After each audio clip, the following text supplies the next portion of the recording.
Hey guys, it's early morning and I'm out here planting pumpkin seeds on Memorial Day weekend. I'm going to tell you why I'm planting pumpkin seeds on Memorial Day weekend. If you're watching this video on our YouTube channel, then that means I did decide to upload it. I've struggled with whether or not to even make this video. It's not specifically homesteading related, and we're really going out of our way to keep this channel content specific. But Memorial Day is very personal to me. I'm a combat veteran. I served in Mosul, Iraq in 2008 and 2009. And my unit was very fortunate that we didn't lose anybody. Our brigade lost one. And while we were in Mosul, we lost on our fob, Diamondback? We were across from Diamondback. But we lost 28 people where we were stationed during that course of the year. Various units, various brigades. So I know I'm fortunate to be here. And it's a weekend in which we honor the fallen, in which we're supposed to, though I think a lot of folks confuse it for simply a 3-day weekend where they get to barbecue and get drunk. But that's alright because we fought for their right to do that. But it's more personal than that to me. This is why I plant pumpkins. You know, when you're in a combat zone, which that's something few people will ever experience, even those who serve in the military. Less than 1/2% of the U.S. population serve in the military. And of those who are serving during times of war, less than 40% of those even deploy to combat. And of those who do, only 7% actually leave the green zone, which my unit did. We were combat arms. My MOS was 11 Bravo Infantry, but I deployed with a field artillery unit, and we did convoy security for the supply line that ran from Mosul up to Zakko, which borders Turkey, and then back down to Mosul the next night, with supplies that would be shipped throughout all of Iraq. But anyway, it's very small numbers of people do what we did. But when you're in that situation, you know, we spent a lot of time driving across the desert. And your mind just works, you know, the first 30 days and the last 30 days are the most nerve-wracking. The first 30 days, I mean, I only did one employment. One's enough in my opinion. But it was an entirely new experience. You're hearing the explosions constantly. The mortars are coming in on your fob. That's forward operating base. And then everything that happens outside the gate.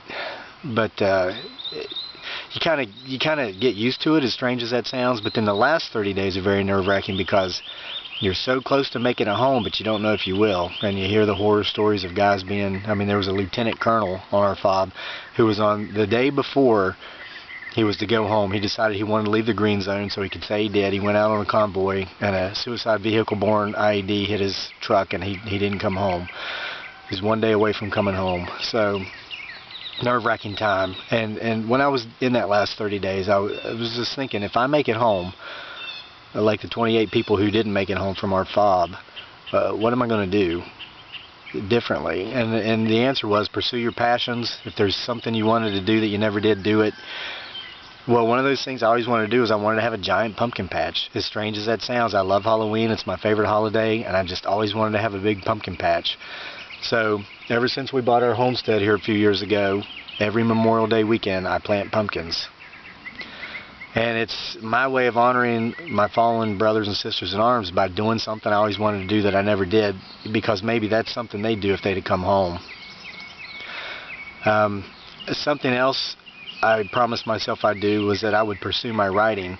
I was passionate about writing. I'd done it since I was a kid, but I never did it to a great degree. But I did that, and at times I've had success. And folks, this is not to be self-promoting. This is to bring you a very important message that I thoroughly researched. You know, on Memorial Day weekend, we think about those we lost in war. Well, folks, we're losing 22 veterans a day to suicide back here because the war's still raging in their head.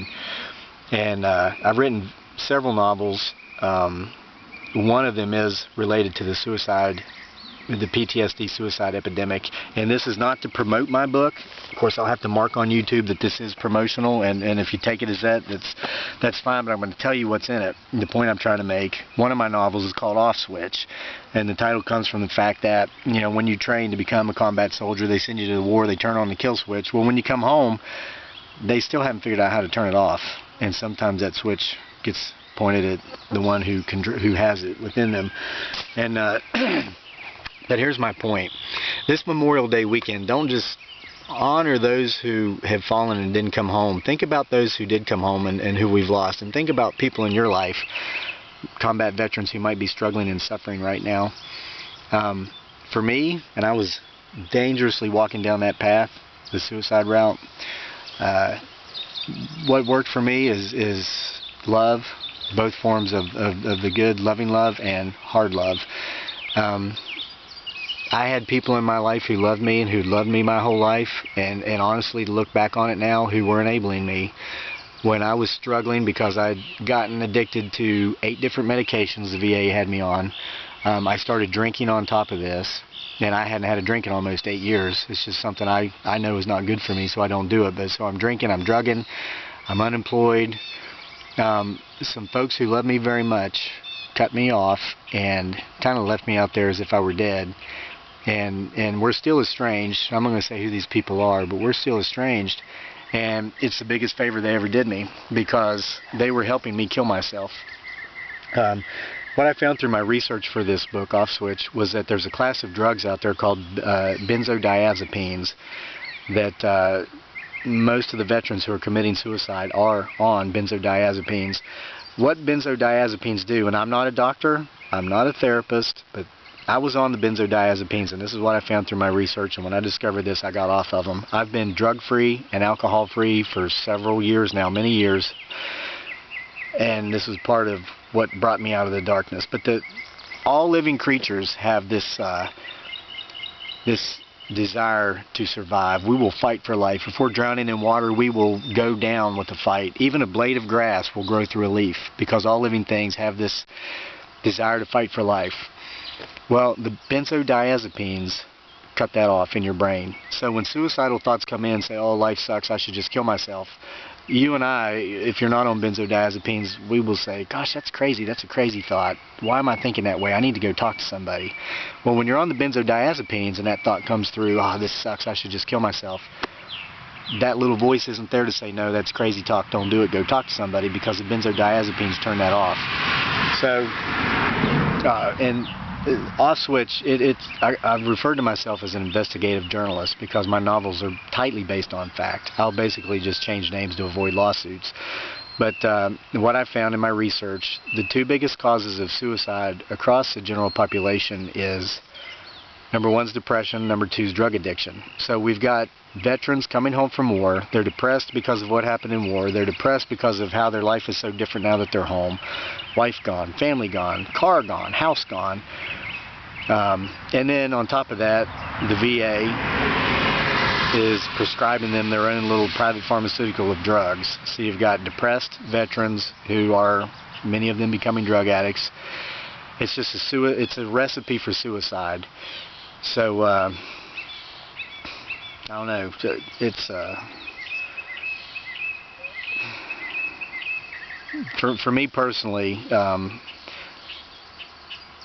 you know, when I was in the darkness, I'd been cut off, and it was the biggest favor the people who estranged themselves from me did for me. A presence came to me in that darkness, and it said, "You're not done. This isn't the end. There's more." And I was living in the Philippines, down and out on an expired visa for years, in the jungle, no running water, no electricity. And this presence that approached me in the darkness brought me a gift. It was a beautiful young woman, and that beautiful young woman would bring me a son, and they loved me back to life. I got off the drugs over there because I didn't have access to a VA. I couldn't get any more, and in time I got sober.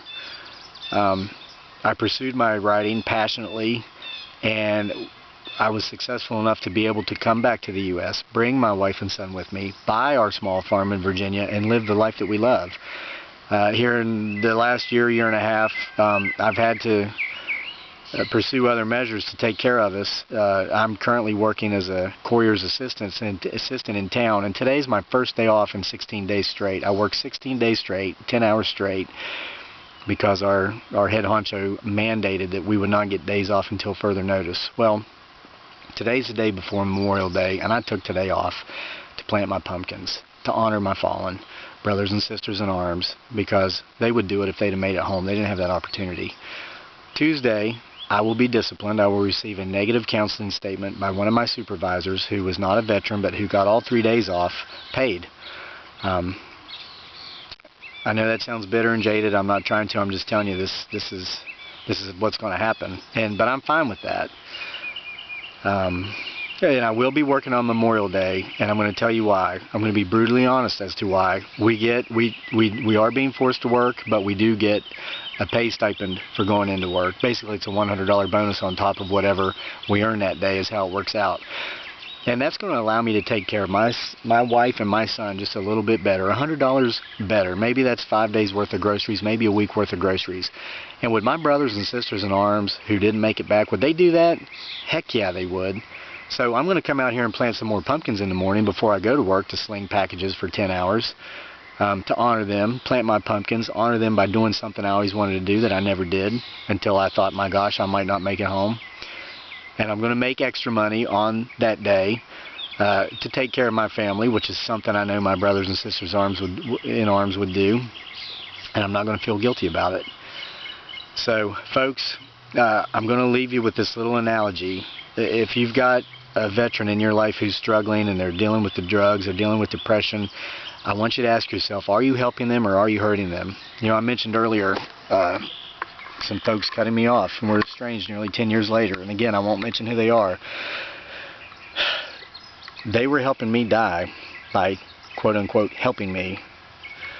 And they knew it, and the pain got so bad for them they couldn't stand to watch me die, and they couldn't stand knowing they were helping me die. So it reminds me of the old analogy of a bird in a field. He's freezing, it's winter, he's cold. A cow comes along and takes a big dump on him, and at first the bird's like, oh, this is great, I'm warm.